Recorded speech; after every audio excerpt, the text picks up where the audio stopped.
Oke, kali ini kita bakal ikutin sebuah perjalanan yang personal banget ya, dan juga mengharukan. Ini adalah kisah seorang ayah yang membawa putrinya pulang kampung untuk berbagi cerita tentang masa lalunya. Gimana sih caranya kita cerita soal masa lalu kita ke anak cucu nanti? Nah, ini pertanyaan yang dalam banget kan? Buat seorang ayah dan putrinya yang berumur 11 tahun, Linda, jawabannya ada di sebuah perjalanan ke Pontianak. Sebuah upaya untuk menjembatani generasi lewat kenangan dan pengalaman langsung. Setiap perjalanan itu kan pasti ada alasannya. Yuk kita cari tahu apa sih yang jadi motivasi di balik perjalanan ayah anak yang unik ini dan gimana mereka merencanakannya. Nah, si ayah ini punya filosofi traveling yang unik banget. Dia percaya teman seperjalanan itu harus satu frekuensi.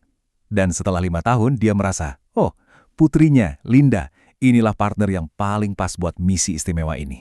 Jadi ini bukan sekedar liburan biasa, perjalanan ini emang dirancang supaya Linda bisa paham dari mana ayahnya berasal. Karena ya itu, terakhir kali Linda ke sana, dia masih balita, mana ingat apa-apa, jadi ini momen yang pas banget buat kembali. Oke, sekarang kita ikutin perjalanannya ya. Sang ayah napak tilas masa lalunya, tapi kali ini ada sepasang mata baru yang ikut melihat, yaitu mata putrinya. Coba bayangin deh, seorang ayah jalan di koridor sekolah lamanya bareng putrinya, sambil nunjuk, dulu papa kelasnya di sana. Atau, nah di pojok situ tempat papa nongkrong dulu. Setiap sudut sekolah itu jadi mesin waktu yang hidup. Terus tiba-tiba Linda nanya dengan polosnya, kok bisa sih kita masuk sekolah orang gini aja? Pertanyaan ini jelek banget kan? Langsung kelihatan bedanya dunia mereka berdua. Dunia Linda yang serba teratur, sama masa lalu ayahnya yang mungkin lebih santai. Momen kecil tapi nunjukin jurang generasi yang besar. Perjalanan itu tuh bener-bener kayak naik mesin waktu. Dulu ada Hotel Kartika yang megah banget, tempat si ayah pernah kerja. Sekarang, hotelnya sih buka lagi, tapi kondisinya udah nggak terawat. Atau jalan dekat rumahnya, dulu itu jembatan kayu panjang. Sekarang udah jadi jalan aspal mulus. Waktu bener-bener mengubah segalanya ya. Nah, ini dia nih inti dari ceritanya. Momen-momen di mana jarak antara ayah dan anak, antara masa lalu dan masa sekarang, seolah-olah melebur jadi satu.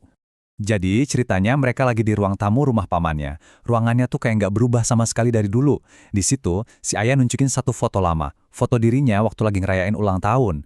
Foto itu langsung jadi pemicu kenangan yang kuat banget. Dan disinilah momen ajaibnya muncul. Linda dengan simpelnya nyeletuk, kenapa kita nggak fotoin dia di tempat yang sama? Ide yang brilian banget kan? Usul sederhana itu langsung nyiptain jembatan antar generasi yang nyata. Mereka berfoto di tempat yang sama persis puluhan tahun kemudian. Keren banget. Dan perjalanan ini bukan cuma soal ayah dan anak loh, tapi juga soal menyambung lagi tali silaturahmi yang lebih luas. Ketemu keluarga yang bahkan beda bahasa, jadi si ayah harus jadi penerjemah. Terus ada momen emosional, pas ayahnya ketemu lagi sama mantan sopir kakeknya setelah 30 tahun, langsung pelukan. Sampai reunian seru bareng teman-teman SMA-nya dari geng Petrus 98. Ini semua adalah bagian dari kepingan puzzle yang ngebentuk siapa ayahnya hari ini. Oke, sekarang coba kita putar balik ya. Kita lihat semua ini dari sudut pandang Linda. Gimana rasanya jadi anak umur 11 tahun yang tiba-tiba masuk ke dunia yang sama sekali baru dan asing buat dia? Salah satu yang paling kelihatan bedanya, iya soal makanan. Pas nyobain nasi ayam Hasana, komentar ayahnya, wah ini enak banget. Tapi ulasan dari Linda, aku nggak terlalu suka sih, tapi ya oke lah. Nah ini dia, kesenjangan selera antar generasi yang kelihatan lucu banget. Linda ini anaknya logis banget. Dia nanya, kenapa namanya nasi ayam padahal dagingnya kebanyakan babi? Pertanyaan kayak gini nunjukin kalau dia tuh nggak cuma nerima gitu aja. Dia penasaran, dia pengen tahu logikanya. Dia mencoba memahami dunia baru ini.